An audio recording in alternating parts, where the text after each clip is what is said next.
I'm a new leader.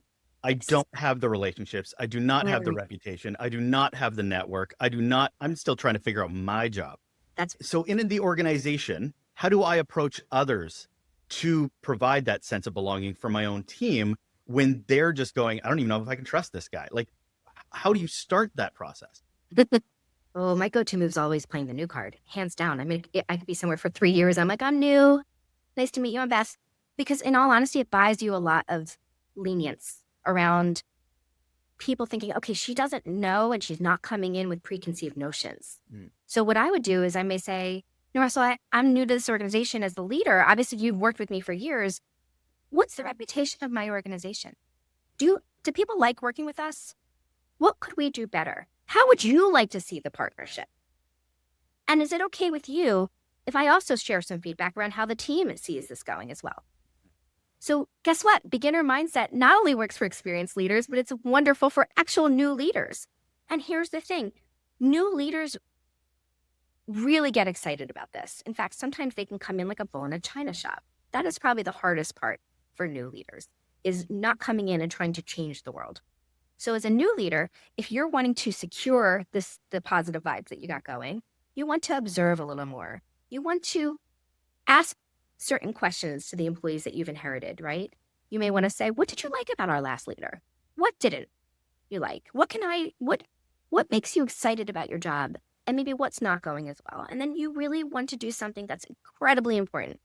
You want to reinforce that you've listened, you've learned, and that you're taking the changes that they need to see.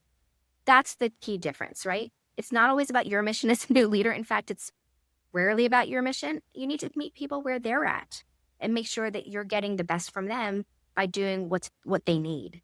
And then little by little, that's when the team comes together and it feels like you're all working together on the same page. We're talking a lot about connection. We're talking a lot about, Yes. with our teams, which always brings me back to one of the foundational things any great leader should have, which is communication skills. How Yes. does communication show up, tone, frequency, when we're trying to get this sense of belonging? Communication has to be so important, but we also have to be intentional about it. Yes. How do we approach communication? Well, there's a few different ways. So I'll stick with the leader track for a second. One of the easiest ways that you can maintain communication is by having regular one-on-ones. And I know you're all thinking out there, of course I do that. But are your one-on-ones led by you or are they led by the employee? So for me, one of the things I do when I take on anyone is I like to tell them that the agenda is theirs. But just to save me like 10 minutes at the end, maybe, for anything I may want to blurt out, because it is within our nature as leaders to do the complete opposite. It's within our nature to be like, okay, Russell, I've got 15 things I need to review with you within this 5 minutes that we got. Ready? Go. And this is the thing. People want your time and they want your attention. And sometimes they're nervous to approach you because they think they're bothering you. So what you want to do is you want to make that time your own. And then if you need more time, schedule it with them separately. At the same time, within those one-on-ones, there needs to be a safe space. There needs to be time for professional growth and development and safety. Okay. So that may look different for every single person, but it's making sure that you're giving the time. There are certain things that you'll notice with your employees. If they're literally keeping it to a strict agenda and it's a punch list, that's a red flag. It's a red flag because you want to make sure that it's not singularly focused on the work. And that's really hard to do. So for me, I'll get real with you. I've done this many, many times where I used plenty of avoidance tactics. And by the way, they've gotten me promoted. I hate to say it, but it's one of those things where my boss is super busy. So what I'll do is I'll get out of one-on-ones. You're so busy. I don't need you this week. I'm going to give you back. And then what happens? She's like, oh, you really get me.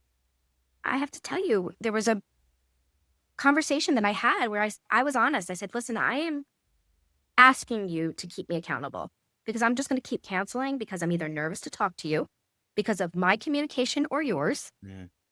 And I'm going to quit on the one-on-ones because I know it makes you happy. And I will tell you, ever since I said that out loud, it's been amazing because I was terrified to say it. And that leader keeps me accountable now, does not let me get out of it. And always starts the conversation with, how are you doing? What's new in your life? And it's made all the difference in the world because that conversation was a punch list before. I love that story, but it also breaks my heart quite a bit. You've literally just taught your leader how to lead. A little bit. But you know what? I will tell you, it's the best thing I did in my relationship with the leader because they've told me time and time again how uncoachable they felt. So maybe I could have led with that one in the story. But at the same time, leaders are not born, they're made.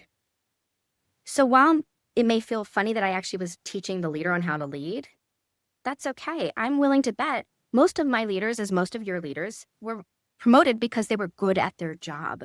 Not Doesn't leaders. mean they were good leaders. And I Yeah. never had leadership development until I was a leader for more than 15 years. I'm willing to bet that generations before me never received leadership training. So anyone out there, learning and leadership is bi-directional. Do not feel bad if you're giving your leaders that type of feedback because they are not telepaths, most of them, and they're not going to get inside your head. And assuming that they know how to lead you could be a fail.